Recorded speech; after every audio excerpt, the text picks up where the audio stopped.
Hey guys, welcome back to another review. Today's review is going to be the new movie, 28 Years Later, The Bone Temple. This film is a sequel to 28 Years Later. This film basically continues the story of Spike as he now is forced to join the group of the Jimmy Gang. And also Ray finds his character, known as Ian, the doctor, who is also discovering something new about the infected and is trying to see what he can fully discover now that he has access to one. And that's basically I can really say without spoiling it. I don't know the exact synopsis. I apologize for that. And just to kind of get out of the way. Woo-hoo-hoo-hoo! Damn. Now this is how you do a January release. This is how you do a January movie, people. This is going to for sure be the January movie of the year that is most talked about. Like last year for me was Companion. Companion was the January movie release that was just so good, so well done. It just stayed in my top 10 and even top 3 for the entire year. And I have a strong feeling that The Bone Temple is going to be that one too.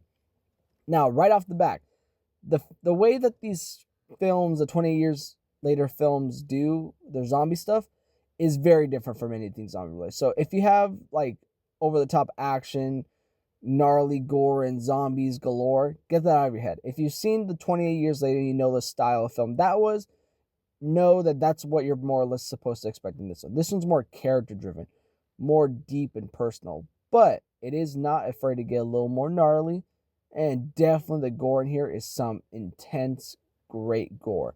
It's not used a lot, it's not over the top, but when it is used, it is so well done. In the first movie, it was mainly Spike's story, him and his father trying to survive. This time around, Ray Fiennes is the main character, and he kills it. He obviously he's a fantastic actor for Conclave and other films he's done, but man, he just really brings in this character to like some grounded, interesting way. His character and what he does and his mission in this film is so interesting and so unique and even somewhat different from most zombie films.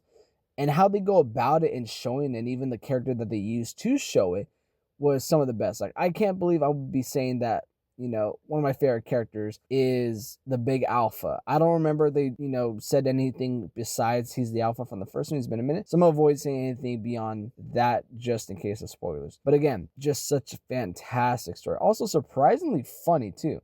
Like there was moments in here where I don't know if it was just unironically funny or if it was just genuinely funny, but I was cackling. The Jimmy Gang was also absolutely great. I can't think of his name at the moment, but the guy from Sinners, he killed it as the main Jimmy. And his gang is ruthless, disturbing.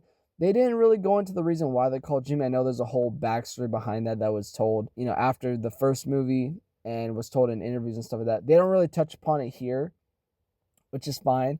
It just seems more like a kind of weird, twisted, culty thing.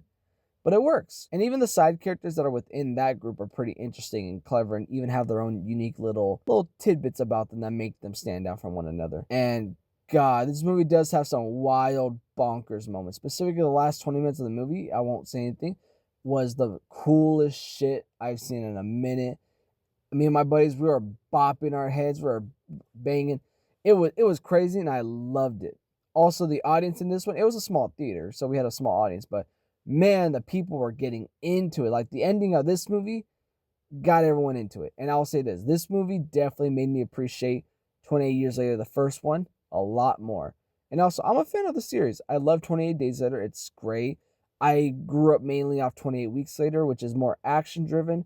But God, the music in that one is just mwah, chef's kiss. Now, this new one, I think is the best out of the entire franchise. This is like top tier in this franchise because the story, the action, the moments, the revelations, just everything about this film really sets up the third movie to be this big bonkers like question answers galore thing. And what they hint to the second one going to be about, obviously if you kind of know the overall franchise, you have an idea of, what might happen.